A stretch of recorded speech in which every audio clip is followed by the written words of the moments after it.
ವಿದ್ಯಾರ್ಥಿ ಮಿತ್ರರೇ, ಸ್ವಜ್ಞಾನ ಕಾರ್ಯಕ್ರಮದ ಸಮಾಜ ವಿಜ್ಞಾನ ತರಗತಿಗೆ ಸ್ವಾಗತ. ನಾನು ವಿಷ್ಣು ನಾಯ್ಕ್ ಅಂತ, ಸರ್ಕಾರಿ ಪ್ರೌಢಶಾಲೆ ಅದ್ದೇಪಾಡಿ ಇಲ್ಲಿ ಸಹ ಶಿಕ್ಷಕನಾಗಿ ಕೆಲಸ ನಿರ್ವಹಿಸ್ತಾ ಇದ್ದೇನೆ. ಕೋವಿಡ್-19 ಹಿನ್ನೆಲೆಯಲ್ಲಿ ಶಾಲಾ ತರಗತಿಗಳು ಆರಂಭ ಆಗದೇ ಇರುವುದರಿಂದ ನೀವೆಲ್ಲರೂ ಕೂಡ ಬೇರೆ ಬೇರೆ ಮಾಧ್ಯಮಗಳ ಮೂಲಕ ಕಲಿಕೆಯಲ್ಲಿ ತೊಡಗಿಸಿಕೊಂಡಿದ್ದೀರಿ. ಅದರಲ್ಲೂ ವಿಶೇಷವಾಗಿ 10ನೇ ತರಗತಿ ವಿದ್ಯಾರ್ಥಿಗಳು ನಿರಂತರವಾದ ಒಂದು ಕಲಿಕೆಯಲ್ಲಿ ತೊಡಗಿಸಿಕೊಳ್ಳಿಸುವಂಥದ್ದು ಅತ್ಯಂತ ಅನಿವಾರ್ಯ. ಯಾಕೆಂದರೆ 10ನೇ ತರಗತಿ ವಿದ್ಯಾರ್ಥಿಗಳ ಜೀವನದಲ್ಲಿ ಒಂದು ಬಹುಮುಖ್ಯವಾದ ಹಂತ. ಮುಂದಿನ ದಿನಗಳಲ್ಲಿ ಯಾವ ಕೋರ್ಸನ್ನು ಆಯ್ಕೆ ಮಾಡಿಕೊಳ್ಬೇಕು, ಯಾವ ಕಾಲೇಜನ್ನು ಆಯ್ಕೆ ಮಾಡಿಕೊಳ್ಬೇಕು, ಅದಕ್ಕೆಲ್ಲ ಒಂದು ಫೌಂಡೇಶನ್ ಇದ್ದ ಹಾಗೆ ಅಂದರೆ ಅದು 10ನೆಯ ತರಗತಿ. ನೀವೆಲ್ಲರೂ ಕೂಡ ಕಲಿಕೆಯಲ್ಲಿ ತೊಡಗಿದ್ದೀರಿ. ಇಂದಿನ ಒಂದು ಕಲಿಕೆಗೆ ನೀವು ತಯಾರಾಗಿದ್ದೀರಿ ಅಲ್ವಾ? ಹಾಗಿದ್ದರೆ ಈ ಒಂದು ಸಮಾಜ ವಿಜ್ಞಾನದಲ್ಲಿ ನಾನಿಂದು ನಿಮಗೆ ಹೇಳ್ತಾ ಇರುವಂಥ ಪಾಠ ವ್ಯವಹಾರ ಅಧ್ಯಯನದಲ್ಲಿ ವ್ಯವಹಾರದ ಜಾಗತೀಕರಣ. ವ್ಯವಹಾರದ ಜಾಗತೀಕರಣ. ಮಕ್ಕಳೇ, ಈ ವ್ಯವಹಾರದ ಜಾಗತೀಕರಣ ಪಾಠದ ಹೆಸರಲ್ಲಿ 2 ಪದಗಳನ್ನು ನಾವು ಗುರುತಿಸ್ತೀವಿ. 2 ಪದಗಳನ್ನು ಗುರುತಿಸ್ಬೋದು. ಸಾಧ್ಯನೇ ನಿಮಗೆ? ಹೌದು. ಒಂದು ವ್ಯವಹಾರ, ಇನ್ನೊಂದು ಜಾಗತೀಕರಣ. ವ್ಯವಹಾರದ ಜಾಗತೀಕರಣ. ವ್ಯವಹಾರ ಅಂದರೇನು ಅನ್ನುವಂಥದ್ದನ್ನು ನೀವು ಹಿಂದಿನ ತರಗತಿಯಲ್ಲಿ ಕಲ್ತಿದ್ದೀರಿ. 8ನೇ ತರಗತಿಯಲ್ಲಿ ಈಗಾಗಲೇ ಇದರ ಬಗ್ಗೆ ಅಧ್ಯಯನ ಮಾಡಿದಿರಿ. ಏನು ಹಾಗಿದ್ದರೆ ವ್ಯವಹಾರ ಅಂದರೇನು ಹೇಳ್ಬಹುದಾ? ಯಾರಾದರೂ ನೆನಪಿಸ್ಕೊಳ್ಬೋದಾ? ವ್ಯವಹಾರ ಅಂತಂದರೆ ನೀವು ನೆನಪಿಸ್ಕೊಂಡಿದ್ದಕ್ಕೆ ನಾನು ಹೇಳಿದ್ದಕ್ಕೆ ತಾಳೆ ಮಾಡಿ ನೋಡಿ. ವ್ಯವಹಾರ ಅಂತಂದರೆ ಒಂದು ಪ್ರಮುಖವಾದ ಆರ್ಥಿಕ ಚಟುವಟಿಕೆ. ಇದರಲ್ಲಿ ಏನೇನು ಇರ್ತದೆ ವ್ಯವಹಾರದಲ್ಲಿ? ಸರಕುಗಳ ಉತ್ಪಾದನೆ ಮತ್ತು ಸೇವೆಗಳನ್ನು ಗ್ರಾಹಕರಿಗೆ ಪೂರೈಸುವಂಥದ್ದು. ವ್ಯವಹಾರ ಅಂದರೆ ಏನು ಅಂತ ಗೊತ್ತಾಯ್ತಲ್ವಾ? ಸರಕುಗಳ ಉತ್ಪಾದನೆ ಮತ್ತು ಸೇವೆಗಳನ್ನು ಗ್ರಾಹಕರಿಗೆ ಪೂರೈಸುವಂಥದ್ದು ವ್ಯವಹಾರ. ಸರಕುಗಳ ಉತ್ಪಾದನೆ ಉದಾಹರಣೆ ಕೊಡ್ಬೋದಾ? ಸರಕುಗಳಿಗೆ, ವಸ್ತುಗಳಿಗೆ ಉತ್ಪತ್ತಿ ಆಗ್ತದೆ, ಉತ್ಪಾದನೆ ಮಾಡುವಂಥದ್ದು. ಉದಾಹರಣೆಗೆ ನಾವು ಹಾಕಿಕೊಳ್ಳುವಂಥ ಬಟ್ಟೆ ಇರ್ಬೋದು, ನಾವು ಬರೆಯುವಂಥ ಪೆನ್ ಇರ್ಬೋದು. ಇದು ಎಲ್ಲೋ ಒಂದು ಕಡೆಗೆ ಉತ್ಪಾದನೆ ಆಗಿರ್ತದೆ. ಅದು ಕೊನೆಗೆ ಯಾರನ್ನು ಸೇರ್ತದೆ? ಗ್ರಾಹಕರನ್ನು ಸೇರ್ತದೆ. ಇದು ಸರಕುಗಳ ಉತ್ಪಾದನೆ. ಇನ್ನೊಂದು ಸೇವೆಗಳಿಗೆ ಉದಾಹರಣೆ. ಸೇವೆಗಳನ್ನು ಕೂಡ ಗ್ರಾಹಕರಿಗೆ ಪೂರೈಸ್ತದೆ. ಅದು ವೈದ್ಯಕೀಯ ಸೇವೆ ಇರ್ಬೋದು, ವಕೀಲರ ಸೇವೆ ಇರ್ಬೋದು. ಇನ್ನೂ ಒಂದು ಉದಾಹರಣೆ ನೋಡೋದಾದರೆ, ನಾವು ಮಂಗಳೂರಿಂದ ಉಡುಪಿಗೆ ಹೋಗಬೇಕು. ಹೇಗೆ ಹೋಗ್ತೀವಿ? ಹೌದು, ಬಸ್ಸಲ್ಲಿ ಹೋಗ್ತೀವಿ. ಬಸ್ಸಿನವರು ನಮಗೆ ಸುಮ್ಮನೆ ಕರ್ಕೊಂಡು ಹೋಗ್ತಾರಾ? ಇಲ್ಲ. ನಾವೇನು ಮಾಡಬೇಕು? ಅವರಿಗೆ ಹಣವನ್ನು ಕೊಡಬೇಕು. ಹಣವನ್ನು ಕೊಡಬೇಕು. ನಾವು ಕೊಟ್ಟ ಹಣಕ್ಕೆ ಅವರು ನಮಗೇನು ಮಾಡ್ತಾರೆ? ಸೇವೆಯನ್ನು ಒದಗಿಸ್ತಾರೆ. ಇದು ಸೇವೆಯನ್ನು ಗ್ರಾಹಕರಿಗೆ ತಲುಪಿಸುವಂಥದ್ದು. ಈಗ ವ್ಯವಹಾರ ಅಂದರೆ ಏನು ಅನ್ನುವಂಥದ್ದು ಗೊತ್ತಾಯಿತು ನಮಗೆ. ಸರಕುಗಳ ಉತ್ಪಾದನೆ ಮತ್ತು ಸೇವೆಗಳನ್ನು ಗ್ರಾಹಕರಿಗೆ ಪೂರೈಸುವಂಥದ್ದು ವ್ಯವಹಾರ. ಹಾಗಿದ್ರೆ ವ್ಯವಹಾರ ಅಂದರೆ ವ್ಯಾಪಾರನ? ಅಲ್ಲ. ವ್ಯಾಪಾರ ಅನ್ನುವಂಥದ್ದು ವ್ಯವಹಾರದ ಒಂದು ಅಂಶ. ಇಲ್ಲಿ ವ್ಯಾಪಾರದ ಜೊತೆಗೆ ಕೈಗಾರಿಕೆಗಳ ಚಟುವಟಿಕೆ ಬರುತ್ತೆ. ಇನ್ನಿತರ ಆರ್ಥಿಕ ಚಟುವಟಿಕೆಗಳು ಕೂಡ, ವೃತ್ತಿಪರ ಚಟುವಟಿಕೆಗಳು ಕೂಡ ವ್ಯವಹಾರದಲ್ಲಿ ಬರುತ್ತೆ. ಇದಿಷ್ಟು ವ್ಯವಹಾರದ ಅರ್ಥ. ಈಗಾಗಲೇ ನೀವು ಹಿಂದಿನ ತರಗತಿಯಲ್ಲಿ ಓದಿದ್ದೀರಿ. ಇನ್ನೊಮ್ಮೆ ನಾನು ನಿಮಗೆ ನೆನಪಿಸಿದೆ. ಈ ಪಾಠದ ಹೆಸರಲ್ಲಿ ಇನ್ನೊಂದು ಪದ ಇದೆ. ಯಾವುದದು? ಜಾಗತೀಕರಣ. ಜಾಗತೀಕರಣ. ಜಗತ್ತು, ವಿಶ್ವ, ಪ್ರಪಂಚ ಅಲ್ವಾ? ಜಗತ್ತು, ಜಾಗತೀಕರಣ. ವ್ಯವಹಾರ ಅನ್ನುವಂಥದ್ದು ಇಂದು ಎಲ್ಲಿಗೆ ವಿಸ್ತಾರವಾಗಿದೆ? ಜಗತ್ತಿಗೆ ವಿಸ್ತಾರವಾಗಿದೆ. ಇಡೀ ಪ್ರಪಂಚಕ್ಕೆ ಅದು ವಿಸ್ತಾರವಾಗಿದೆ. ಈ ವ್ಯವಹಾರ ಅನ್ನುವಂಥದ್ದು ಮೊದಲು ಒಂದು ಚಿಕ್ಕ ಪ್ರದೇಶಕ್ಕೆ ಸೀಮಿತ ಆಗಿತ್ತು. ಆದರೆ ಈಗ ಅದು ಇಡೀ ಜಗತ್ತನ್ನು ಆವರಿಸಿದೆ. ನಾವು ಹಿಂದಿನ ತರಗತಿಗಳಲ್ಲಿ ಓದಿದ್ದೀವಿ. ಶಿಲಾಯುಗದ ಕಾಲದಲ್ಲಿ ಮನುಷ್ಯ ಗುಹೆಗಳಲ್ಲಿ ವಾಸ ಮಾಡ್ತಾ ಇದ್ದ. ಗೆಡ್ಡೆ ಗೆಣಸುಗಳನ್ನು ತಿಂದು ಬದುಕ್ತಾ ಇದ್ದ. ಮುಂದೆ ಏನಾಯಿತು? ಕೃಷಿ ಚಟುವಟಿಕೆಯನ್ನು ಆರಂಭಿಸಿದ. ಕುಟುಂಬ ಕಟ್ಟಿಕೊಂಡ. ಗ್ರಾಮಗಳು ಹುಟ್ಟಿತು. ತಾನು ಮಾಡಿದಂಥ ವಸ್ತುಗಳು ಉತ್ಪಾದನೆ ಮಾಡಿದಂಥ ವಸ್ತುಗಳನ್ನು ಇನ್ನೊಬ್ಬರಿಗೆ ಕೊಟ್ಟು ಅವರಲ್ಲಿದ್ದ ವಸ್ತುಗಳನ್ನು ತಾನು ತೆಗೆದುಕೊಂಡು ಬಳಸಲಿಕ್ಕೆ ಶುರು ಮಾಡಿದ. ಇನ್ನೂ ಮುಂದುವರಿದು ಆ ವಸ್ತುಗಳನ್ನು ಇನ್ನೊಂದು ಪ್ರದೇಶಕ್ಕೆ ತೆಗೆದುಕೊಂಡು ಹೋಗಿ ಮಾರಾಟ ಮಾಡಲಿಕ್ಕೆ ಶುರು ಮಾಡಿದ. ಅಲ್ಲಿ ಪಟ್ಟಣಗಳ ಬೆಳವಣಿಗೆ ಆಯಿತು. ಮುಂದೆ ಪಟ್ಟಣಗಳ ನಡುವೆ ವ್ಯಾಪಾರ ಆರಂಭ ಆಯಿತು. ಮುಂದೆ ರಾಜ್ಯಗಳ ನಡುವೆ, ಈಗ ಅದು ದೇಶಗಳ ನಡುವೆ ಆರಂಭ ಆಗಿದೆ. ವ್ಯವಹಾರ ಅನ್ನುವಂಥದ್ದು ಇಡೀ ಪ್ರಪಂಚಕ್ಕೆ ಏನಾಗಿದೆ, ವ್ಯಾಪಿಸಿದೆ. ಇದೆ ವ್ಯವಹಾರದ ಜಾಗತೀಕರಣ. ಈ ವ್ಯವಹಾರದ ಜಾಗತೀಕರಣದಿಂದಾಗಿ ಇಡೀ ಪ್ರಪಂಚವೇ ಒಂದು ಹಳ್ಳಿ. ಮೊದಲಿನ ಕಾಲದ ಹಾಗೆ ಅಲ್ಲ. ಇಂದು ವಿಶ್ವದಲ್ಲಿ ಯಾವುದೋ ಪ್ರದೇಶದಲ್ಲಿ ಏನಾದರೂ ಒಂದು ಘಟನೆಯಾದರೆ ಅದು ವಿಶ್ವದ ಎಲ್ಲ ಪ್ರದೇಶಗಳ ಮೇಲೆ ಪ್ರಭಾವ ಬೀರ್ತದೆ. ಇದಕ್ಕೊಂದು ಉದಾಹರಣೆ ಸದ್ಯ ನೋಡುವುದಾದರೆ ಕೋವಿಡ್-19 ಕೇಳಿದ್ದೀರಿ ಅಲ್ವಾ? ಹೌದು. ಕೊರೋನಾ ರೋಗ ಅಥವಾ ಕೋವಿಡ್-19 ಎಲ್ಲಿ ಹುಟ್ಟಿತಂತೆ? ಇದು ಚೀನಾ ದೇಶದಲ್ಲಿ ಅಂತ ಹೇಳ್ತಾರೆ ಅಲ್ವಾ? ಅಲ್ಲಿಂದ ನಮ್ಮಲ್ಲಿಗೆ ಹೇಗೆ ಬಂತು? ಹೌದು, ಮೊದಲಾದರೆ ವ್ಯಕ್ತಿಗಳು ಇದ್ದಲ್ಲೇ ಇರ್ತಾಯಿದ್ರು. ಆದರೆ ಈಗ ವ್ಯವಹಾರದ ನಿಮಿತ್ತ ಒಂದು ದೇಶದಿಂದ ಇನ್ನೊಂದು ದೇಶಕ್ಕೆ ಜನ ಹೋಗ್ತಾರೆ. ಹೋಗುವಾಗ ಆ ವೈರಸ್ಸನ್ನು, ಆ ರೋಗವನ್ನು ಕೂಡ ತನ್ನೊಟ್ಟಿಗೆ ತೆಗೆದುಕೊಂಡು ಬರ್ತಾರೆ. ಹಾಗಾಗಿ ಎಲ್ಲೋ ಹುಟ್ಟಿದಂಥ ಈ ಕೋವಿಡ್-19 ಎನ್ನುವಂಥ ರೋಗ ನಮ್ಮ ದೇಶಕ್ಕೂ ಕೂಡ ಕಾಲಿಟ್ಟಿತು. ಹಾಗಾಗಿ ಜಾಗತೀಕರಣದಿಂದ ಒಳ್ಳೆಯದು ಕೂಡ ಆಗಿದೆ, ಕೆಟ್ಟದ್ದು ಕೂಡ ಆಗಿದೆ. ಮುಂದಿನ ಒಂದು ಘಟಕದಲ್ಲಿ ನಾವು ಇದರ ಅನುಕೂಲ ಅನಾನುಕೂಲಗಳನ್ನು ಕಲಿತುಕೊಳ್ಳಿಕ್ಕೆ ಉಂಟು. ಈಗ ವ್ಯವಹಾರದ ಜಾಗತೀಕರಣ ಅಂದ್ರೇನು ಅನ್ನುವಂಥದ್ದು ಒಂದು ಸಂಕ್ಷಿಪ್ತವಾಗಿ ಹೇಳಿದೆ. IMF ಎನ್ನುವಂಥ ಒಂದು ಸಂಸ್ಥೆ ಇದಕ್ಕೆ ಸಂಬಂಧಪಟ್ಟ ಹಾಗೆ ಒಂದು ಡೆಫಿನೇಷನನ್ನು ಕೊಟ್ಟಿದೆ, ವ್ಯಾಖ್ಯೆಯನ್ನು ಕೊಟ್ಟಿದೆ. ಜಾಗತೀಕರಣ ಅಂದ್ರೇನು ಎನ್ನುವಂಥದ್ದನ್ನು ಸ್ಪಷ್ಟವಾಗಿ ವಿವರಿಸುವ ಒಂದು ಹೇಳಿಕೆ ಅದು. ಇನ್ನೂ ಸುಲಭವಾಗಿ ಹೇಳಬೇಕಂದ್ರೆ, ಈಗ ನಮ್ಮ ಮನೆ, ನಾವಿರುವಂಥ ಮನೆಯ ಬಾಗಿಲನ್ನು ಏನು ಮಾಡ್ತೀವಿ ನಾವು? ಮುಚ್ಚಿಡುವಂಥದ್ದು. ಬಾಗಿಲು ಮುಚ್ಚಿದ ಮೇಲೆ ಒಳಗಿನವರು ಹೊರಗೆ ಹೋಗಲಿಕ್ಕಿಲ್ಲ, ಹೊರಗಿನವರು ಒಳಗಡೆಗೆ ಬರಲಿಕ್ಕಿಲ್ಲ ಅಲ್ವಾ? ಅದೇ ರೀತಿ ನಮ್ಮ ದೇಶವನ್ನು ಒಂದು ಮನೆ ಹೇಳಿ ತಿಳ್ಕೊಂಡಿದ್ರೆ ಅದರ ಬಾಗಿಲನ್ನು ತೆರೆದಿಟ್ಟರೆ ಏನಾಗ್ತದೆ? ಹೊರಗಿನವರು ಒಳಗೆ ಬರ್ಬೋದು, ಒಳಗಿನವರು ಹೊರಗೆ ಹೋಗ್ಬೋದು. ಅದೇ ವ್ಯವಹಾರದ ಜಾಗತೀಕರಣ. ಹೊರಗಿನ ವಸ್ತುಗಳು ಇಂದು ನಮ್ಮ ದೇಶಕ್ಕೆ ಬರ್ತದೆ, ನಮ್ಮ ವಸ್ತುಗಳು ಇಂದು ಹೊರ ದೇಶಕ್ಕೆ ಹೋಗ್ತದೆ. ಪ್ರತಿಯೊಂದು ದೇಶ ಕೂಡ ಈ ಜಾಗತೀಕರಣ ಪ್ರಕ್ರಿಯೆ ಏನಾಗ್ತಾ ಇದೆ? ಪಾಲ್ಗೊಳ್ಳಬೇಕು.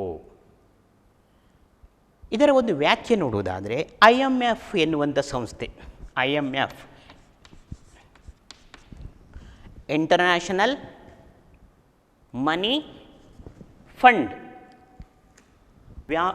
ಅಂತಾರಾಷ್ಟ್ರೀಯ ಹಣಕಾಸಿನ ನಿಧಿ ಒಂದು ಹೇಳಿಕೆಯನ್ನು ಕೊಡ್ತದೆ. ಏನು ಹೇಳಿಕೆ ಅಂತ ನೋಡಿ. ಸರಕು ಮತ್ತು ಸೇವೆಗಳು ಹಾಗೂ ಅಂತಾರಾಷ್ಟ್ರೀಯ ಬಂಡವಾಳದ ಹರಿವು ತೀವ್ರ ಮತ್ತು ವ್ಯಾಪಕವಾದ ತಾಂತ್ರಿಕತೆಯ ಪ್ರಸರಣಗಳ ಮೂಲಕ ವಿಶ್ವದಾದ್ಯಂತ ಹೆಚ್ಚಿನ ಪ್ರಮಾಣದ ವೈವಿಧ್ಯತೆಯ ಗಡಿಯಾಚೆಗಿನ ವ್ಯವಹಾರಗಳಿಂದಾಗಿ ಹೆಚ್ಚುತ್ತಿರುವ ದೇಶಗಳ ಸ್ವಾವಲಂಬನೆ. ಅಂತಾರಾಷ್ಟ್ರೀಯ ಹಣಕಾಸಿನ ನಿಧಿ, ಅಂತಾರಾಷ್ಟ್ರೀಯ ಒಂದು ಸಂಸ್ಥೆ ಈ ಒಂದು ವ್ಯಾಖ್ಯೆಯನ್ನು ಕೊಡ್ತದೆ. ಈ ಒಂದು ವ್ಯಾಖ್ಯೆಯ ಪ್ರಕಾರ ನಮಗೆ ಸ್ಪಷ್ಟವಾಗುವುದು ಏನಪ್ಪ ಅಂತ ಹೇಳಿದರೆ, ಒಂದನೇ ಅಂಶ ಸರಕು ಮತ್ತು ಸೇವೆಗಳ ಹೆಚ್ಚುತ್ತಿರುವ ಗಡಿಯಾಚೆಗಿನ ಚಲನೆ. ಸರಕು ಮತ್ತು ಸೇವೆಗಳು ಇಂದು ಏನಾಗ್ತಾ ಇದೆ? ಗಡಿಯಾಚೆ ಒಂದು ದೇಶದಿಂದ ಇನ್ನೊಂದು ದೇಶಕ್ಕೆ ವಿಸ್ತರಿಸ್ತಾ ಇದೆ ಹೇಳಿ IMF ಎನ್ನುವಂಥ ಸಂಸ್ಥೆ ಹೇಳ್ತಾ ಇದೆ. ಎಲ್ಲೋ ಸರಕುಗಳು ಉತ್ಪಾದನೆ ಆಗ್ತದೆ, ಆ ಸರಕು ವಿಶ್ವದ ಎಲ್ಲ ಭಾಗಗಳಲ್ಲಿ ಕೂಡ ಏನಾಗುತ್ತೆ? ಸಿಗ್ತದೆ ಅನ್ನುವಂಥದ್ದು ನಮಗಿದರಲ್ಲಿ ಗೊತ್ತಾಗ್ತದೆ. ಸರಕುಗಳ ಚಲನೆ, ಉದಾಹರಣೆಗೆ ಚೀನಾ ದೇಶದಲ್ಲಿದ್ದಂಥ ಅಲ್ಲಿ ತಯಾರಾದಂಥ ಮೊಬೈಲ್ಗಳಿರ್ಬೋದು ಅಥವಾ ಅವರ ಆಟಿಕೆ ವಸ್ತುಗಳಿರ್ಬೋದು, ಇಂದು ಎಲ್ಲಿ ಸಿಗ್ತಾ ಇದೆ? ನಮ್ಮ ದೇಶದಲ್ಲಿ ಸಿಗ್ತಾ ಇದೆ. ಅದೇ ರೀತಿ ನಮ್ಮ ದೇಶದಲ್ಲೇ ತಯಾರಾದಂಥ ಹಣ್ಣುಗಳಿರ್ಬೋದು, ತರಕಾರಿ ಇರ್ಬೋದು, ಇನ್ನಿತರ ವಸ್ತುಗಳಿರ್ಬೋದು, ಇನ್ನೊಂದು ದೇಶಕ್ಕೆ ಏನಾಗುತ್ತೆ? ರಫ್ತಾಗ್ತಾ ಇದೆ. ಸರಕುಗಳ ಚಲನೆ. ಇನ್ನೊಂದು ಯಾವುದು? ಸೇವೆಗಳ ಚಲನೆ. ಉದಾಹರಣೆಗೆ ಒಬ್ಬ ಭಾರತೀಯ ಅಮೇರಿಕದಲ್ಲಿದ್ದಾನೆ, ಅಲ್ಲಿಂದ ಆತ ಭಾರತಕ್ಕೆ ಬರಬೇಕು. ಹೇಗೆ ಬರ್ತಾನೆ? ಹೌದು ಅಲ್ವಾ? ವಿಮಾನದಲ್ಲಿ ಬರಬೇಕು ಅವನು. ಅಲ್ಲಿಯ ಒಂದು ವಿಮಾನ ಸಂಸ್ಥೆಯ ಅಥವಾ ವಿಮಾನದಲ್ಲಿ, ಆ ಅಮೇರಿಕದ ಒಂದು ವಿಮಾನದಲ್ಲಿ ಆತ ಭಾರತಕ್ಕೆ ಬರ್ತಾನೆ. ಅಂದರೆ ಅಮೆರಿಕದ ಒಂದು ವೈಮಾನಿಕ ಸಂಸ್ಥೆ ಭಾರತೀಯನಿಗೆ ಏನು ಕೊಡ್ತು? ಸೇವೆಯನ್ನು ಕೊಡ್ತು. ಇದು ಸೇವೆಯ ಚಲನೆ, ಗಡಿಯಾಚೆಗಿನ ಚಲನೆ. ಭಾರತದ ಒಬ್ಬ ರೋಗಿಗೆ ಇಂಗ್ಲೆಂಡಿನ ಒಬ್ಬ ಡಾಕ್ಟರ್ ಏನು ಮಾಡ್ತಾನೆ? ಚಿಕಿತ್ಸೆಯನ್ನು ಕೊಡ್ತಾನೆ. ಅಂದರೆ ಭಾರತೀಯ ಒಬ್ಬ ಪ್ರಜೆ, ಒಬ್ಬ ರೋಗಿಗೆ ಅಲ್ಲಿಯ ವೈದ್ಯರಿಂದ ಸೇವೆ. ಇದು ಸೇವೆಯ ಚಲನೆ. ಸರಕು ಮತ್ತು ಸೇವೆಗಳ ಹೆಚ್ಚುತ್ತಿರುವ ಗಡಿಯಾಚೆಗಿನ ಚಲನೆ ಒಂದು ಅಂಶ ಆಯಿತು. ಅಂತಾರಾಷ್ಟ್ರೀಯ ಹಣಕಾಸಿನ ನಿಧಿಯ ಪ್ರಕಾರ ಸರಕು ಮತ್ತು ಸೇವೆಗಳ ಹೆಚ್ಚುತ್ತಿರುವ ಗಡಿಯಾಚೆಗಿನ ಚಲನೆ. ಇನ್ನೊಂದು ಅಂಶ ನೋಡುವುದಾದರೆ ಹೇಳಿಕೆಯಲ್ಲಿ ಬಂಡವಾಳದ ತಾಂತ್ರಿಕತೆಯ ಮತ್ತು ಮಾಹಿತಿಯ ಅಂತಾರಾಷ್ಟ್ರೀಯ ಹರಿವು. ಬಂಡವಾಳ ಹಣವನ್ನು ಹೂಡುವಂಥದ್ದು. ಉದಾಹರಣೆಗೆ ಒಂದು ದೇಶದಲ್ಲಿ ಅಭಿವೃದ್ಧಿ ಯೋಜನೆಗಳಿಗಾಗಿ ಬೇರೆ ಬೇರೆ ದೇಶಗಳು ಏನು ಮಾಡ್ತಾ ಇದೆ? ಇಂದು ಬಂಡವಾಳವನ್ನು ಹೂಡ್ತಾ ಇದೆ. ಅಂತಾರಾಷ್ಟ್ರೀಯ ಹಣಕಾಸಿನ ನಿಧಿಯಿಂದ ಇರ್ಬೋದು ಅಥವಾ ಇನ್ಯಾವುದೋ ಮುಂದುವರಿದಂಥ ರಾಷ್ಟ್ರಗಳಿದ್ದಿರಬಹುದು. ಅದೇನು ಮಾಡ್ತಾ ಇದೆ? ಬಂಡವಾಳವನ್ನು ಹೂಡ್ತಾ ಇದೆ. ಇದು ಬಂಡವಾಳದ ಹರಿವು. ಇನ್ನೊಂದು ತಾಂತ್ರಿಕತೆಯ ಹರಿವು, ತಂತ್ರಜ್ಞಾನದ ಹರಿವು. ಹಿಂದೆ ಇದ್ದಂಥ ತಂತ್ರಜ್ಞಾನ ಈಗ ಇಲ್ಲ. ಈಗ ಉದಾಹರಣೆಗೆ ನಾವು ನೋಡೋದಾದರೆ ಮೊಬೈಲ್ ಫೋನುಗಳನ್ನೇ ಬಳಸ್ತೀವಿ ನಾವು, ಅಲ್ವಾ? 10 ವರ್ಷಗಳ ಹಿಂದೆ ಇದ್ದಂಥ ಮೊಬೈಲ್ ಫೋನುಗಳಲ್ಲಿ ಈಗಿದ್ದಂಥ ಮೊಬೈಲ್ ಫೋನುಗಳಲ್ಲಿ ತಂತ್ರಜ್ಞಾನದಲ್ಲಿ ಸಾಕಷ್ಟು ಮುಂದುವರೆದಿದೆ. ಅಂತಹ ತಂತ್ರಜ್ಞಾನ ವಿಶ್ವದ ಯಾವುದೇ ದೇಶದಲ್ಲಿ ಶೋಧನೆ ಆಗಿದ್ದರೂ ಕೂಡ ವಿಶ್ವದ ಎಲ್ಲ ರಾಷ್ಟ್ರಗಳು ಅದನ್ನು ಏನು ಮಾಡ್ತದೆ? ಅಳವಡಿಸಿಕೊಳ್ತದೆ. ಇನ್ನೊಂದು ಮಾಹಿತಿಯ ಹರಿವು. ಈಗ ಕೋವಿಡ್-19 ಹೇಳ್ತೀವಿ, ಇಷ್ಟರವರೆಗೂ ಪರಿಣಾಮಕಾರಿಯಾದಂಥ ಒಂದು ಔಷಧ ಅದಕ್ಕೆ ಕಂಡುಹಿಡಲಿಕ್ಕೆ ಸಾಧ್ಯ ಆಗಲಿಲ್ಲ. ಮುಂದೆ ಯಾವುದೇ ದೇಶ ಅದನ್ನು ಕಂಡುಹಿಡಿದರೆ ವಿಶ್ವದ ಎಲ್ಲ ರಾಷ್ಟ್ರಗಳು ಅದನ್ನು ಏನು ಮಾಡ್ತದೆ? ಬಳಸಿಕೊಳ್ತದೆ. ಮುಂದಿನ ಅಂಶ ನೋಡೋದಾದರೆ ವಿಶ್ವವನ್ನೇ ಒಂದು ಮಾರುಕಟ್ಟೆಯಾಗಿಸಿಕೊಂಡು ಕಚ್ಚಾ ವಸ್ತುಗಳನ್ನು ಮತ್ತು ಇತರ ಸಂಪನ್ಮೂಲಗಳನ್ನು ಅಗ್ಗವಾದ ಮಾರುಕಟ್ಟೆಯಿಂದ ಪಡೆಯುವುದು. ವಿಶ್ವವೇ ಒಂದು ಮಾರುಕಟ್ಟೆ. ಕಡಿಮೆ ಬೆಲೆಯಲ್ಲಿ ಕಚ್ಚಾ ವಸ್ತುಗಳಿರ್ಬೋದು, ಇತರ ಸಂಪನ್ಮೂಲಗಳಿರ್ಬೋದು, ಎಲ್ಲಿ ಸಿಗ್ತದೆ ಅಲ್ಲಿಂದ ಅದನ್ನು ಪಡ್ಕೊಳ್ಳುವಂಥದ್ದು. ಈಗ ಸರಕುಗಳ ಉತ್ಪಾದನೆಗೆ ಏನು ಬೇಕು? ಕಚ್ಚಾ ವಸ್ತುಗಳು ಬೇಕು. ಅಂತಹ ಕಚ್ಚಾ ವಸ್ತುಗಳು ವಿಶ್ವದ ಬೇರೆ ಬೇರೆ ಕಡೆಗೆ ಸಿಗ್ತದೆ. ಕೆಲವು ಪ್ರದೇಶಗಳಲ್ಲಿ ಕಡಿಮೆಗೆ ಸಿಗ್ತದೆ. ಹಾಗಾಗಿ ಕಡಿಮೆ ಬೆಲೆಯಲ್ಲಿ ಅಂಥ ಕಚ್ಚಾ ವಸ್ತು ಎಲ್ಲೇ ಇದ್ದರೂ ಕೂಡ ಅದನ್ನು ಪಡ್ಕೊಳ್ಳುವಂಥದ್ದು ಸರಕುಗಳನ್ನು ಉತ್ಪಾದಿಸುವುದು. ಆವಾಗ ಸರಕುಗಳ ತಯಾರಿಕೆ ವೆಚ್ಚ ಕೂಡ ಏನಾಗುತ್ತೆ? ಕಡಿಮೆ ಆಗ್ತದೆ. ಈ ಒಂದು ಹೇಳಿಕೆಯಲ್ಲಿ, ವ್ಯಾಖ್ಯೆಯಲ್ಲಿ ಗಮನಿಸುವಂಥ ಇನ್ನೊಂದು ಅಂಶ ಹೇಳಿದರೆ, ವಿಶ್ವದ ಯಾವುದೇ ಪ್ರದೇಶದಲ್ಲಿ ಕಡಿಮೆ ವೆಚ್ಚದಲ್ಲಿ ಸರಕುಗಳನ್ನು ಉತ್ಪಾದಿಸುವುದು. ಎಲ್ಲಿ ಸಾಧ್ಯನೋ ವಿಶ್ವದ ಯಾವ ಭಾಗದಲ್ಲಿ ಕಡಿಮೆ ವೆಚ್ಚದಲ್ಲಿ ಉತ್ಪಾದಿಸಲಿಕ್ಕೆ ಸಾಧ್ಯ ಆಗುತ್ತೋ ಅಲ್ಲೇ ವಸ್ತುಗಳನ್ನು ಉತ್ಪಾದನೆ ಮಾಡುವಂಥದ್ದು. ಈಗ ಉದಾಹರಣೆಗೆ ಅಮೇರಿಕಾದಲ್ಲಿ ಒಂದು ಕಾರು ತಯಾರಿಸುವಂಥ ಕಂಪನಿ ಅಂತ ಇಟ್ಕೊಳ್ಳುವ. ಅಲ್ಲಿ ಒಂದು ಕಾರು ತಯಾರಿಸಬೇಕಾದರೆ ಅಲ್ಲಿಯ ಲೇಬರ್ ಚಾರ್ಜಸ್ ಜಾಸ್ತಿ ಇರುತ್ತೆ, ಕಟ್ಟಡದ ಬಾಡಿಗೆ ಜಾಸ್ತಿ ಇರಬಹುದು, ತೆರಿಗೆ ಜಾಸ್ತಿ ಇರಬಹುದು, ಅಲ್ವಾ? ಅದೇ ಅಮೇರಿಕದ ಕಾರು ತಯಾರಿಸುವಂಥ ಒಂದು ಕಂಪನಿ ಇನ್ನೊಂದು ದೇಶದಲ್ಲಿ, ಅಭಿವೃದ್ಧಿಶೀಲ ದೇಶಗಳಲ್ಲಿ ಕಾರು ತಯಾರಿಸುವ ಒಂದು ಘಟಕವನ್ನು ಆರಂಭಿಸಿದರೆ ಅಲ್ಲಿ ಕಡಿಮೆ ಸಂಬಳಕ್ಕೆ ಜನ ಸಿಗುವಂಥದ್ದು. ಜಾಗದ ಅಥವಾ ಕಟ್ಟಡದ ಬಾಡಿಗೆ ಕಡಿಮೆ ಇರುತ್ತದೆ. ಹಾಗಾಗಿ ಅಮೇರಿಕದಲ್ಲಿ ಕಾರು ತಯಾರಿಸುವುದಕ್ಕಿಂತ ನಮ್ಮಂಥ ಅಭಿವೃದ್ಧಿಶೀಲ ರಾಷ್ಟ್ರಗಳಲ್ಲಿ, ಭಾರತದಂಥ ರಾಷ್ಟ್ರಗಳಲ್ಲಿ ಕಾರು ತಯಾರಿಸಿದರೆ ಅವರಿಗೆ ಉತ್ಪಾದನಾ ವೆಚ್ಚ ಏನಾಗುತ್ತೆ? ಕಡಿಮೆ ಆಗ್ತದೆ. IMF ಹೇಳುವಂಥದ್ದು ಕೂಡ ಅದೇ. ವಿಶ್ವದ ಯಾವ ಪ್ರದೇಶದಲ್ಲಿ ಕಡಿಮೆ ವೆಚ್ಚದಲ್ಲಿ ನಾವು ಸರಕುಗಳನ್ನು ಉತ್ಪಾದಿಸಬಹುದು ಅಲ್ಲೇ ಅದನ್ನು ತಯಾರಿಸಬಹುದು ಎನ್ನುವಂಥದ್ದು ಈ ಒಂದು ವ್ಯಾಖ್ಯೆಯ ಅರ್ಥ. ಇಲ್ಲಿ ನಾವು 4 ಅಂಶಗಳನ್ನು ಏನು ಮಾಡಿದ್ವಿ? ಕಲ್ತ್ಕೊಂಡಿವಿ, ಅಲ್ವಾ? ಎಸ್. ಈಗ ಜಾಗತೀಕರಣದ ಅರ್ಥ ಏನು ಅಂತ ಗೊತ್ತಾಯಿತು ನಮಗೆ. ಜಾಗತೀಕರಣ ಅಂದ್ರೇನು, IMF ಹೇಳಿರುವಂಥ ವ್ಯಾಖ್ಯೆ ಏನು ಅನ್ನುವಂಥದ್ದನ್ನು ನಾವು ತಿಳ್ಕೊಂಡಿವಿ. ಈ ವ್ಯಾಖ್ಯೆ ಪಾಠಪುಸ್ತಕದಲ್ಲಿ ಕೂಡ ಇದೆ. ಮುಂದಿನ ಅಂಶಕ್ಕೆ ಹೋಗುವ. ವ್ಯವಹಾರದ ಜಾಗತೀಕರಣದ ಅರ್ಥ ಮುಗಿದ ಮೇಲೆ ಈ ವ್ಯವಹಾರದ ಜಾಗತೀಕರಣದಲ್ಲಿ ಯಾವ್ಯಾವ ಅಂಶಗಳು ಒಳಗೊಂಡಿದೆ ಅನ್ನುವಂಥದ್ದನ್ನು ನೋಡಬೇಕು. ಅದರ ವ್ಯಾಪ್ತಿ ಏನು? ವ್ಯವಹಾರದ ಜಾಗತೀಕರಣದ ವ್ಯಾಪ್ತಿ ಅಥವಾ ಅದು ಒಳಗೊಂಡಿರುವಂಥ ಅಂಶಗಳನ್ನು ನೋಡ್ಬೋದು ನಾವು. ಜಾಗತೀಕರಣದಲ್ಲಿ ಅಡಕವಾಗಿರುವಂಥ ಅಂಶಗಳು. ಇಲ್ಲಿ ಒಂದನೇ ಅಂಶ ನೋಡುವುದಾದರೆ, ವಿಶ್ವದಾದ್ಯಂತ ಆಧುನಿಕ ಸಂಪರ್ಕ ಜಾಲ, ಸಂಚಾರ ಸೌಲಭ್ಯ, ಕಾನೂನಿನ ಮೂಲಭೂತ ಸ್ಥಿರತೆ, ತಾಂತ್ರಿಕ, ರಾಜಕೀಯ ಹಾಗೂ ಸಂಸ್ಕೃತಿಗಳಲ್ಲಿ ವಿನಿಮಯ ತೋರಿಸುವಂಥದ್ದು. ಜಾಗತೀಕರಣದಲ್ಲಿ ಅಡಕವಾಗಿರುವಂಥ ಅಂಶಗಳು. ವಿಶ್ವದಾದ್ಯಂತ ಆಧುನಿಕ ಸಂಪರ್ಕ ಜಾಲ, ಜಾಗತೀಕರಣ ಪ್ರಕ್ರಿಯೆ ಹೆಚ್ಚು ಅಭಿವೃದ್ಧಿ ಆಗಲಿಕ್ಕೆ. ಈ ಜಾಗತೀಕರಣ ಅನ್ನುವಂಥದ್ದು ಇಂದು ನಿನ್ನೆಯ ಪರಿಕಲ್ಪನೆಯಲ್ಲ, ಹೊಸದಾಗಿ ಬಂದಿದ್ದಲ್ಲ. ಎಷ್ಟೋ ವರ್ಷಗಳ ಹಿಂದೆ ಈ ಜಾಗತೀಕರಣ ಒಂದು ಪ್ರಕ್ರಿಯೆ ಇತ್ತು. ಹಾಗಿದ್ರೆ ಸುಮಾರು ಯಾವಾಗ ಆರಂಭ ಆಯಿತು ಇದು? 1870ರಿಂದ 1913ರ ನಡುವೆ ಅದು ಹೆಚ್ಚು ಬೆಳವಣಿಗೆ ಆಗಲಿಕ್ಕೆ ಶುರುವಾಯಿತು. 1980ರ ಸುಮಾರಿಗೆ 1980ರ ಸುಮಾರಿಗೆ ಅದು ಜನಪ್ರಿಯವಾಯಿತು. ವಿಶ್ವದ ಬಹುತೇಕ ರಾಷ್ಟ್ರಗಳು ಈ ಒಂದು ಜಾಗತೀಕರಣ ಪ್ರಕ್ರಿಯೆಯಲ್ಲಿ ಏನಾಗಿತ್ತು, ಒಳಗೊಂಡಿತ್ತು. ಅದು ಬೆಳವಣಿಗೆಗೆ ಕಾರಣವಾದ ಅಂಶಗಳಲ್ಲಿ ಆಧುನಿಕ ಸಂಪರ್ಕ ಜಾಲವು ಕೂಡ ಒಂದು. ಇಂಟರ್ನೆಟ್ ಇರ್ಬೋದು, ಸೆಲ್ ಫೋನ್ಗಳಿರ್ಬೋದು. ನಾವು ಇಲ್ಲಿಂದ ಕೂತು ಯಾವುದೇ ದೇಶದ ಮಾಹಿತಿಯನ್ನು ತಿಳ್ಕೊಳ್ಳಿಕ್ಕೆ ಸಾಧ್ಯ ಇದೆ, ಅದು ಕೂಡ ಒಂದು ಕಾರಣ. ಇನ್ನೊಂದು ಸಂಚಾರ ಸೌಲಭ್ಯ, ವೈಮಾನಿಕ ಸಾರಿಗೆ, ಹಡಗು ಸಾರಿಗೆಯಲ್ಲಿ ಮೊದಲಿಗಿಂತ ಈಗ ಸಾಕಷ್ಟು ಏನಾಗಿದೆ, ಬೆಳವಣಿಗೆಯಾಗಿದೆ. ಕಾನೂನಿನ ಮೂಲಭೂತ ಸ್ಥಿರತೆ. ಒಂದು ದೇಶ ಇನ್ನೊಂದು ದೇಶದಲ್ಲಿ ಬಂಡವಾಳ ಹೂಡಬೇಕಾದ್ರೆ ಅಲ್ಲಿಯ ಕಾನೂನಿನ ಒಂದು ನಿಬಂಧನೆಗಳಿಗೆ ಒಳಪಟ್ಟಿರ್ತದೆ.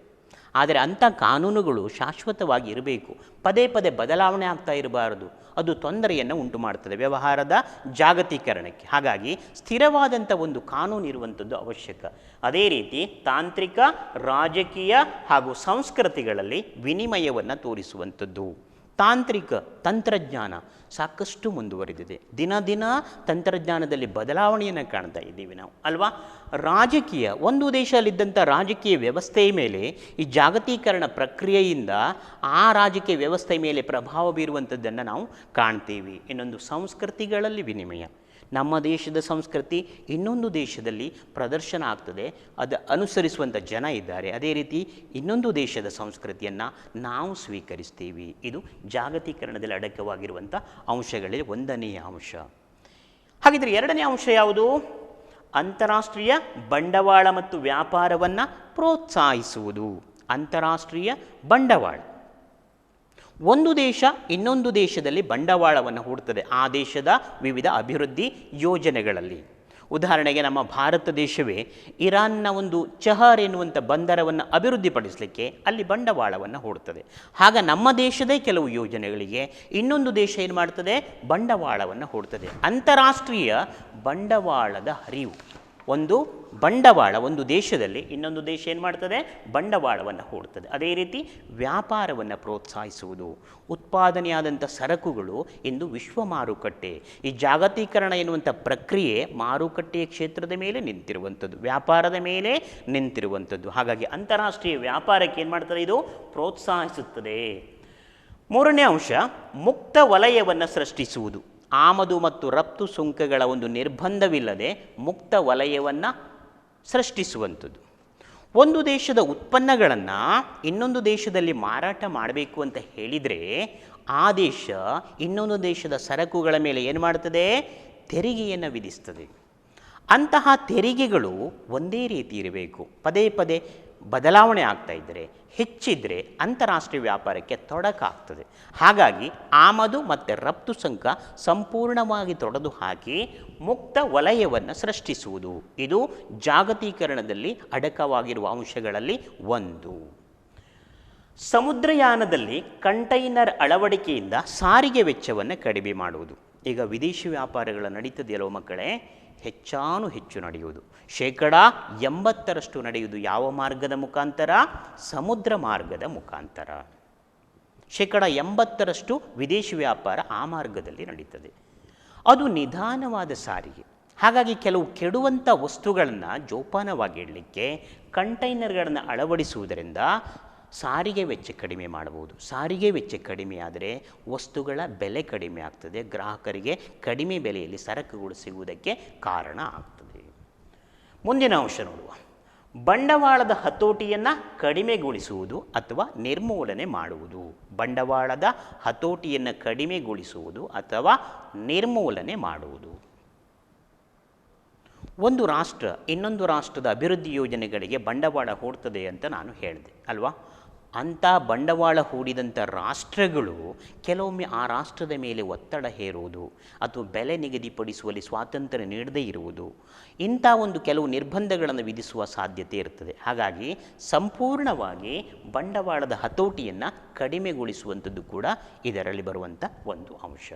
ಇನ್ನೊಂದು, ವಿಶ್ವವ್ಯಾಪಿ ಸಂಸ್ಥೆಗಳಿಗೆ ಪ್ರೋತ್ಸಾಹಧನ ಸೃಷ್ಟಿ. ವಿಶ್ವವ್ಯಾಪಿ ಸಂಸ್ಥೆಗಳಿಗೆ ಪ್ರೋತ್ಸಾಹಧನ ಸೃಷ್ಟಿ. ವಿಶ್ವದಲ್ಲಿ ಮನುಕುಲದ ಏಳಿಗೆಗಾಗಿ ಕರ್ತವ್ಯ ನಿರ್ವಹಿಸ್ತಿರುವಂಥ, ಸೇವೆ ಸಲ್ಲಿಸ್ತಿರುವಂಥ ಅನೇಕ ಅಂತಾರಾಷ್ಟ್ರೀಯ ಸಂಸ್ಥೆಗಳಿದ್ದಾವೆ. ಅಂತಾರಾಷ್ಟ್ರೀಯ ಹಣಕಾಸಿನ ನಿಧಿ ಇರ್ಬೋದು, ವಿಶ್ವ ಆರೋಗ್ಯ ಸಂಸ್ಥೆ ಇರ್ಬೋದು. ಇದೆಲ್ಲ ಮನುಕುಲದ ಏಳಿಗೆಗಾಗಿ ಪ್ರಯತ್ನ ಮಾಡ್ತಾ ಇರುವಂಥ ಒಂದು ಸಂಸ್ಥೆಗಳು. ಅಂತಹ ಸಂಸ್ಥೆಗಳಿಗೆ ಪ್ರೋತ್ಸಾಹ ಧನ ಸೃಷ್ಟಿಸುವಂಥದ್ದು ಜಾಗತೀಕರಣದಲ್ಲಿ ಅಡಕವಾಗಿರುವ ಅಂಶಗಳಲ್ಲಿ ಒಂದು. ಮುಂದಿನ ಅಂಶ ನೋಡುವುದಾದರೆ, ಅನೇಕ ದೇಶಗಳ ನಡುವೆ ಬೌದ್ಧಿಕ ಆಸ್ತಿ ಸಂಬಂಧ ಕಾಯ್ದೆಗಳು ನಿರ್ಬಂಧಗಳಿಲ್ಲದೆ ಸಾಮರಸ್ಯ ಉಂಟು ಮಾಡುವುದು. ಉದಾಹರಣೆಗೆ, ಕೆಲವೊಂದು ದೇಶಗಳು ಕೆಲವೊಂದು ವಿಶೇಷ ವಸ್ತುಗಳನ್ನು ಉತ್ಪಾದನೆ ಮಾಡ್ತದೆ. ಅದಕ್ಕೆ ಸಂಬಂಧಪಟ್ಟ ಹಾಗೆ ಪೇಟೆಂಟ್ ಅಂದರೆ ಹಕ್ಕು ಸ್ವಾಮ್ಯವನ್ನು ಕೂಡ ಪಡೆದಿರುತ್ತದೆ. ಅಂತಹ ವಸ್ತುಗಳು ಇಂದು ವಿಶ್ವದ ಯಾವುದೇ ಭಾಗದಲ್ಲಿ ಕೂಡ ಮಾರಾಟ ಆಗ್ಬೋದು. ಚೀನಾದ ವಸ್ತುಗಳು ಇಂದು ಅಮೇರಿಕದ ಅಂಗಡಿಗಳಲ್ಲಿ ಸಿಗಲಿಕ್ಕೆ ಸಾಧ್ಯ ಆಗ್ತದೆ. ಇವಿಷ್ಟು ಜಾಗತೀಕರಣದಲ್ಲಿ ಅಡಕವಾಗಿರುವಂಥ ಅಂಶಗಳು. ಅರ್ಥ ಆಗಿದೆಯಲ್ವಾ? ಜಾಗತೀಕರಣದಲ್ಲಿ ಅಡಕವಾಗಿರುವ ಅಂಶಗಳು ಯಾವುದು ಅಂತ ಪ್ರಶ್ನೆ ಕೇಳಿದರೆ ಹೇಳಲಿಕ್ಕೆ ಬರ್ತದೆಯಲ್ವಾ? ಅರ್ಥ ಮಾಡ್ಕೊಂಡಿದ್ದೀರಿ ಅಲ್ವಾ? ಓಕೆ, ಮುಂದಿನ ಅಂಶಕ್ಕೆ ಹೋಗುವ. ಯಾವುದು ಮುಂದಿನ ಅಂಶ? ಜಾಗತೀಕರಣದ ಮುಖ್ಯ ಲಕ್ಷಣಗಳು. ವಾರ ಅಧ್ಯಯನದಲ್ಲಿ ಜಾಗತೀಕರಣದ ಮುಖ್ಯ ಲಕ್ಷಣಗಳು. ಮುಖ್ಯ ಲಕ್ಷಣಗಳಲ್ಲಿ ಯಾವ್ಯಾವುದು ನೋಡುವ. ಜಾಗತೀಕರಣವು ವಿಶ್ವದ ಆರ್ಥಿಕ ಏಳಿಗೆಗಿಂತ ಅಂತಾರಾಷ್ಟ್ರೀಯ ವ್ಯಾಪಾರವನ್ನು ಹೆಚ್ಚಿಸುತ್ತದೆ. ಜಾಗತೀಕರಣ ನಿಂತಿರುವಂಥದ್ದೇ ಅಂತಾರಾಷ್ಟ್ರೀಯ ವ್ಯಾಪಾರದ ಮೇಲೆ. ಇಲ್ಲಿ ಮುಖ್ಯವಾಗಿ ಸರಕುಗಳ ಉತ್ಪಾದನೆ, ಅದನ್ನು ವಿಶ್ವದ ಮಾರುಕಟ್ಟೆಗೆ ಪೂರೈಸುವಂಥದ್ದು ಇದರ ಪ್ರಮುಖ ಲಕ್ಷಣಗಳಲ್ಲಿ ಒಂದು. ಇಂದು ಚೀನಾ ದೇಶದ ವಸ್ತುಗಳು ನಮ್ಮ ದೇಶದಲ್ಲಿ ಸಿಗುತ್ತೆ, ಜಪಾನ್ ದೇಶದ ವಸ್ತುಗಳು ನಮ್ಮ ದೇಶದಲ್ಲಿ ಸಿಗುತ್ತೆ, ಅದೇ ರೀತಿ ನಮ್ಮಲ್ಲಿಯ ವಸ್ತುಗಳು ಇನ್ನೊಂದು ದೇಶದಲ್ಲಿ ಸಿಗ್ತದೆ. ಇದೆಲ್ಲ ಜಾಗತೀಕರಣದಿಂದ ಸಾಧ್ಯ ಆಗಿರುವಂಥದ್ದು. ಎರಡನೇ ಅಂಶ ನೋಡುವ, ಅಂತಾರಾಷ್ಟ್ರೀಯ ಬಂಡವಾಳವನ್ನು ವೃದ್ಧಿಸುತ್ತದೆ. ಅಂತಾರಾಷ್ಟ್ರೀಯ ಬಂಡವಾಳವನ್ನು ವೃದ್ಧಿಸುತ್ತದೆ. ಬಂಡವಾಳದ ಹರಿವು ಮತ್ತು ನೇರ ಹೂಡಿಕೆಯನ್ನೇನು ಮಾಡ್ತದೆ? ಹೆಚ್ಚಿಸುತ್ತದೆ. ವಿಶ್ವದ ಈಗ ನಮ್ಮ ದೇಶದ ಬುಲೆಟ್ ಟ್ರೈನ್ ಇರ್ಬೋದು ಅಥವಾ ಇನ್ಯಾವುದೋ ಅಭಿವೃದ್ಧಿ ಯೋಜನೆಗಳಿಗೆ ವಿಶ್ವದ ಅಂತಾರಾಷ್ಟ್ರೀಯ ಸಂಸ್ಥೆಗಳಿರ್ಬೋದು ಅಥವಾ ಇನ್ಯಾವುದೋ ದೇಶ ಇರ್ಬೋದು ಏನು ಮಾಡ್ತದೆ? ಬಂಡವಾಳವನ್ನು ಹೂಡ್ತದೆ. ಇಂಥ ಬಂಡವಾಳ ಹೂಡಲಿಕ್ಕೆ ಬೇಕಾದಂಥ ನೆರವನ್ನು ಈ ಜಾಗತೀಕರಣ ಏನು ಮಾಡ್ತದೆ? ಸಹಾಯ ಮಾಡ್ತಾರೆ. ಜಾಗತೀಕರಣ ಎನ್ನುವಂಥ ಒಂದು ಪ್ರಕ್ರಿಯೆ ಸಹಾಯ ಮಾಡುವಂಥದ್ದು. ಮೂರನೇ ಅಂಶ, ಅಂತಾರಾಷ್ಟ್ರೀಯ ವ್ಯಾಪಾರ ಕರಾರುಗಳನ್ನು ಸೃಷ್ಟಿಸುತ್ತದೆ. ಅಂತಾರಾಷ್ಟ್ರೀಯ ವ್ಯಾಪಾರ ಕರಾರುಗಳನ್ನು ಸೃಷ್ಟಿಸುತ್ತದೆ. ನಾವೇ ಮಾರುಕಟ್ಟೆಗೆ ಹೋದಾಗ ಒಂದು ವಸ್ತುಗಳನ್ನು ಕೊಂಡುಕೊಳ್ಬೇಕಾದ್ರೆ ಅದರ ಬಗ್ಗೆ ವಿಚಾರಿಸ್ತೀವಿ, ಹೌದಲ್ವೋ? ಏನು ವಿಚಾರಿಸ್ತೀವಿ? ಬೆಲೆ ಎಷ್ಟು, ಇದರ ಗುಣಮಟ್ಟ ಹೇಗಿದೆ, ಇದರ ವಾರಂಟಿ ಎಷ್ಟು ಅನ್ನುವಂಥದ್ದನ್ನು ವಿಚಾರಿಸ್ತೀವಿ. ಅದೇ ರೀತಿ ಅಂತಾರಾಷ್ಟ್ರೀಯ ಮಟ್ಟದಲ್ಲಿ ಕೂಡ ಒಂದು ದೇಶ ಇನ್ನೊಂದು ದೇಶದೊಡನೆ ವ್ಯವಹರಿಸುವಾಗ ಕೆಲವು ಕರಾರುಗಳನ್ನು ಹಾಕಿಕೊಳ್ತದೆ. ಕೆಲವು ಅಂಥ ಕರಾರುಗಳನ್ನು ಈ ಜಾಗತೀಕರಣ ಅನ್ನುವಂಥದ್ದು ಏನು ಮಾಡ್ತದೆ? ಸೃಷ್ಟಿಸುವಂಥದ್ದು. ಜಾಗತೀಕರಣವು ಅಂತಾರಾಷ್ಟ್ರೀಯ ವ್ಯಾಪಾರ ಕರಾರುಗಳನ್ನು ಸೃಷ್ಟಿಸುತ್ತದೆ. ಜಗತ್ತಿನ ರಾಷ್ಟ್ರಗಳು ಈ ಕರಾರುಗಳನ್ನು ಅನುಸರಿಸಬೇಕಾಗ್ತದೆ, ಪಾಲಿಸಬೇಕಾಗ್ತದೆ. ಮುಂದಿನ ಅಂಶ, ವಿಶ್ವ ಹಣಕಾಸಿನ ನೀತಿಯನ್ನು ಅಭಿವೃದ್ಧಿಪಡಿಸುತ್ತದೆ. ಜಾಗತೀಕರಣ ವಿಶ್ವ ಹಣಕಾಸಿನ ನೀತಿಯನ್ನು ಅಭಿವೃದ್ಧಿಪಡಿಸುತ್ತದೆ. ಅಭಿವೃದ್ಧಿಶೀಲ ದೇಶಗಳಲ್ಲಿ ಜಗತ್ತಿನ ರಾಷ್ಟ್ರಗಳನ್ನು ಎರಡು ಪ್ರಕಾರಗಳಲ್ಲಿ ವರ್ಗೀಕರಣ ಮಾಡ್ತಾರೆ ಅಲ್ವಾ? ಅಭಿವೃದ್ಧಿಯ ಆಧಾರದ ಮೇಲೆ. ಒಂದು ಅಭಿವೃದ್ಧಿ ಹೊಂದಿದ ರಾಷ್ಟ್ರ, ಇನ್ನೊಂದು ಅಭಿವೃದ್ಧಿಶೀಲ ರಾಷ್ಟ್ರ. ಅಭಿವೃದ್ಧಿಶೀಲ ರಾಷ್ಟ್ರ ಅಂದರೆ ಏನು? ಅಭಿವೃದ್ಧಿ ಹೊಂದುತ್ತಿರುವಂಥ ರಾಷ್ಟ್ರ. ಅಂತಹ ರಾಷ್ಟ್ರಗಳಲ್ಲಿ ಅಭಿವೃದ್ಧಿ ಯೋಜನೆಗಳಿಗೆ ಮುಂದುವರಿದಂಥ ಅಥವಾ ಅಭಿವೃದ್ಧಿ ಹೊಂದಿದ ರಾಷ್ಟ್ರಗಳು ಏನು ಮಾಡ್ತದೆ? ಬಂಡವಾಳವನ್ನು ಹೂಡ್ತದೆ. ಹಾಗೆ ಬಂಡವಾಳವನ್ನು ಹೂಡುವಂಥ ಸಂದರ್ಭದಲ್ಲಿ ವಿಶ್ವ ಹಣಕಾಸಿನ ನೀತಿ ಎಷ್ಟು ಬಂಡವಾಳವನ್ನು ಹೂಡಬೇಕು, ಆ ಕೊಟ್ಟಂಥ ಸಾಲ, ಈಗ ನಾವೇ ಒಬ್ಬ ವ್ಯಕ್ತಿಗೆ ಸಾಲ ಕೊಡುವಾಗ ನೀನು ಯಾವ ಜಾಗತೀಕರಣದ ಲಕ್ಷಣಗಳಲ್ಲಿ ಮೂರನೇ ಅಂಶ, ವಿಶ್ವ ಹಣಕಾಸಿನ ನೀತಿಯನ್ನು ಅಭಿವೃದ್ಧಿಪಡಿಸುತ್ತದೆ. ಜಾಗತೀಕರಣವು ವಿಶ್ವ ಹಣಕಾಸಿನ ನೀತಿಯನ್ನು ಅಭಿವೃದ್ಧಿಪಡಿಸುತ್ತದೆ. ಅಭಿವೃದ್ಧಿಶೀಲ ದೇಶಗಳಲ್ಲಿ ಅಭಿವೃದ್ಧಿ ಹೊಂದಿದಂಥ ರಾಷ್ಟ್ರಗಳು ಅಥವಾ ಅಂತಾರಾಷ್ಟ್ರೀಯ ಸಂಸ್ಥೆಗಳು, ಹಣಕಾಸಿನ ನಿಧಿ ಇತ್ಯಾದಿ ಸಂಸ್ಥೆಗಳು ಬಂಡವಾಳ ಹೂಡಬಹುದು. ಹಾಗೆ ಹೂಡುವಂಥ ಸಂದರ್ಭದಲ್ಲಿ ಕೆಲವು ನೀತಿ ನಿಯಮಗಳನ್ನು ಪಾಲಿಸ್ತದೆ ಅಥವಾ ಅಭಿವೃದ್ಧಿಪಡಿಸ್ತದೆ. ಈಗ ಉದಾಹರಣೆಗೆ ಹೇಳುವುದಾದರೆ, ನಾವೇ ಒಬ್ಬರಿಂದ ಸಾಲ ತಗೊಳ್ತೀವಿ ಅಥವಾ ಸಾಲ ಕೊಡ್ತೀವಿ. ಹಾಗೆ ಕೊಡುವಂಥ ಸಂದರ್ಭದಲ್ಲಿ, ತಗೊಳ್ಳುವಂಥ ಸಂದರ್ಭದಲ್ಲಿ ನಮ್ಮದೇ ಆದ ಕೆಲವು ನೀತಿ ನಿಯಮಗಳಿರ್ತದೆ. ಸಾಲಕ್ಕೆ ಬಡ್ಡಿ ಎಷ್ಟು, ಮರುಪಾವತಿ ಯಾವಾಗ ಇತ್ಯಾದಿ ವಿಚಾರಗಳನ್ನು ಪರಿಶೀಲಿಸಿ ನಾವು ಬ್ಯಾಂಕಿಂದ ಅಥವಾ ವ್ಯಕ್ತಿಗಳಿಂದ ಸಾಲವನ್ನು ಪಡ್ಕೊಳ್ತೀವಿ ಅಲ್ವಾ. ಅದೇ ರೀತಿ ವಿಶ್ವ ಹಣಕಾಸಿನ ಸಂಸ್ಥೆಗಳು ಕೂಡ ಜಾಗತೀಕರಣ ಪ್ರಕ್ರಿಯೆಯಿಂದ ವಿಶ್ವ ಹಣಕಾಸಿನ ನೀತಿ ಅಭಿವೃದ್ಧಿಪಡಿಸುತ್ತದೆ. ಇದು ಎಲ್ಲ ರಾಷ್ಟ್ರಗಳಿಗೂ ಕೂಡ ಅನ್ವಯಿಸುವಂಥದ್ದು. ಮುಂದಿನ ಅಂಶ, ಅಂತಾರಾಷ್ಟ್ರೀಯ ಸಂಸ್ಥೆಗಳಾದ WTO ಮತ್ತು IMFಗಳ ಪಾತ್ರ ಹೆಚ್ಚಿಸುತ್ತದೆ. ಅಂತಾರಾಷ್ಟ್ರೀಯ ಸಂಸ್ಥೆಗಳು, WTO ಅಂದರೆ ವರ್ಲ್ಡ್ ಟ್ರೇಡ್ ಆರ್ಗನೈಜೇಷನ್, ವಿಶ್ವ ವ್ಯಾಪಾರ ಸಂಘಟನೆ. ಇನ್ನೊಂದು IMF, ಅಂತಾರಾಷ್ಟ್ರೀಯ ಹಣಕಾಸಿನ ನಿಧಿ. ಇವುಗಳ ಪಾತ್ರ ವ್ಯಾಪ್ತಿ ಏನಾಗಿದೆ, ಇಂದು ವಿಸ್ತಾರವಾಗಿದೆ. ಯಾವುದರಿಂದ?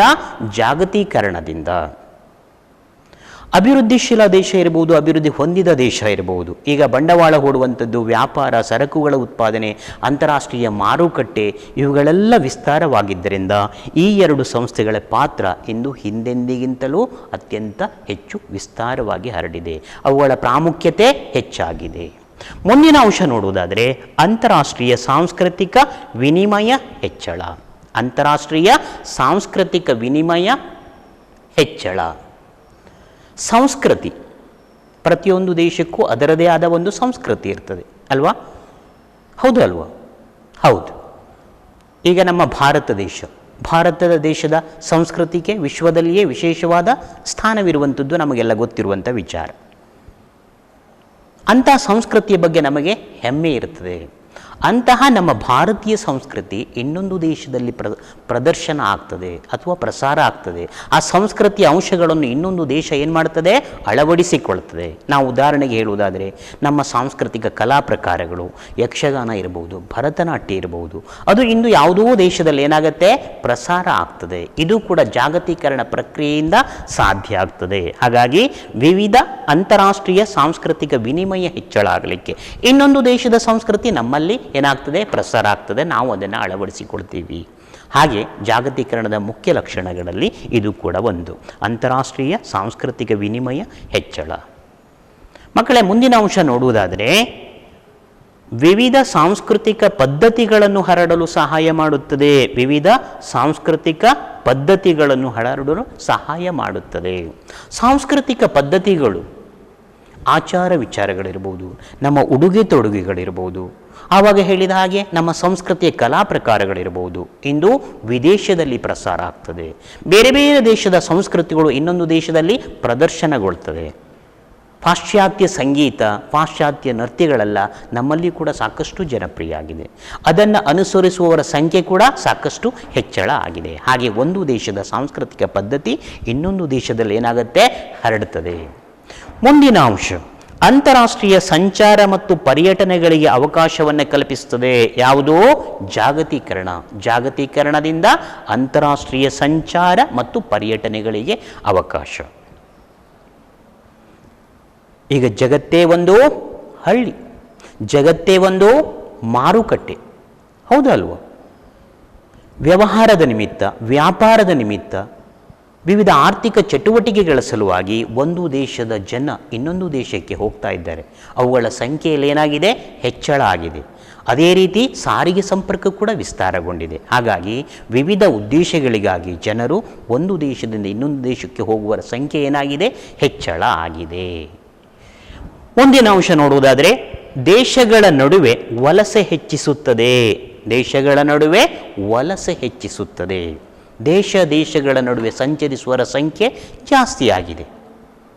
ಅದೇ ರೀತಿ ಒಂದು ದೇಶದ ಜನ ಇನ್ನೊಂದು ದೇಶದಲ್ಲಿ ಹೋಗಿ ನೆಲೆಸ್ತಾರೆ. ಯಾಕೆ ನೆಲೆಸ್ತಾರೆ?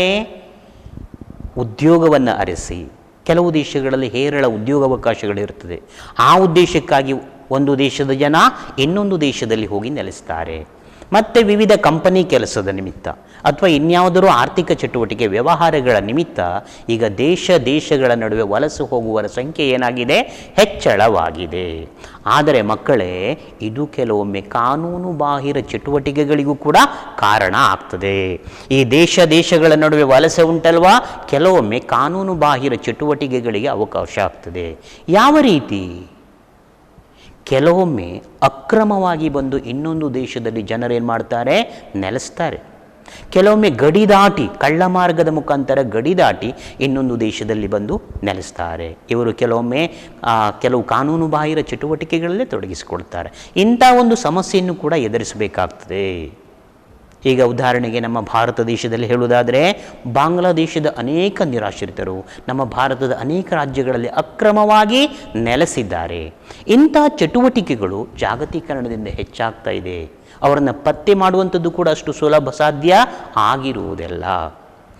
ಮುಂದಿನ ಲಕ್ಷಣಗಳು ನೋಡುವುದಾದರೆ, ಸ್ಥಳೀಯ ಆಹಾರ ಪದಾರ್ಥಗಳು ಬೇರೆ ದೇಶಗಳಿಗೆ ಹಬ್ಬುತ್ತದೆ.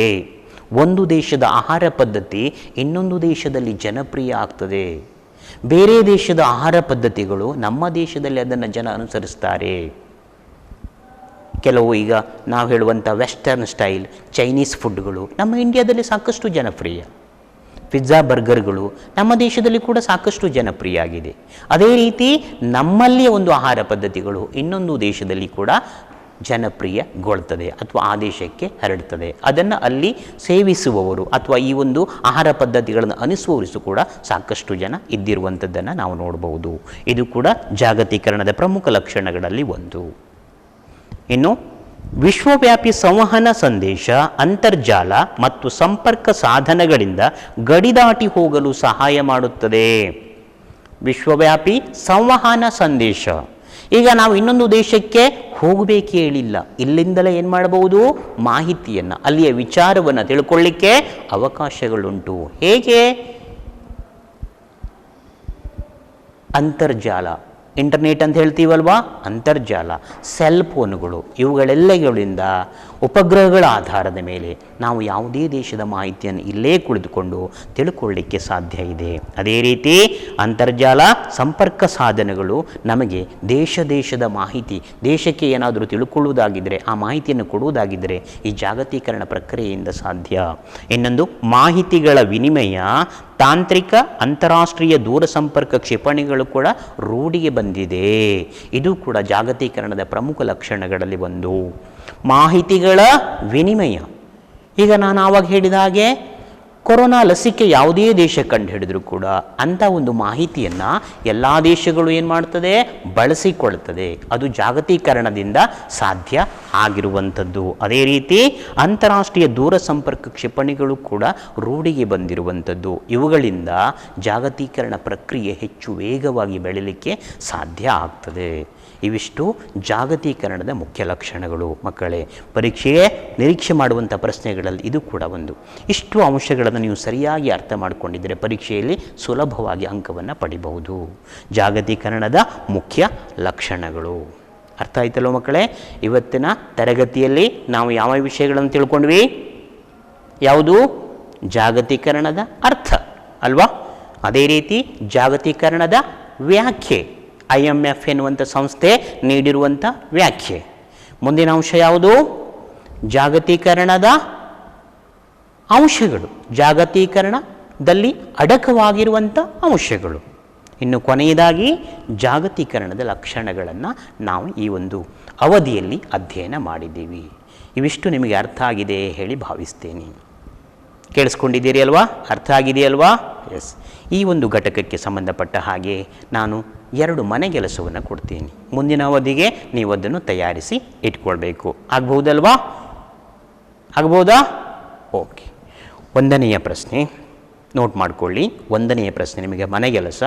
ಜಾಗತೀಕರಣವನ್ನು ವ್ಯಾಖ್ಯಾನಿಸಿ. ಜಾಗತೀಕರಣವನ್ನು ವ್ಯಾಖ್ಯಾನಿಸಿ. ಬರ್ಕೊಂಡ್ರಿ ಅಲ್ವಾ? 2ನೆಯ ಪ್ರಶ್ನೆ, ಕ್ವಶನ್ ನಂಬರ್ 2, ಜಾಗತೀಕರಣದ ವ್ಯಾಪ್ತಿಯನ್ನು ಚರ್ಚಿಸಿ.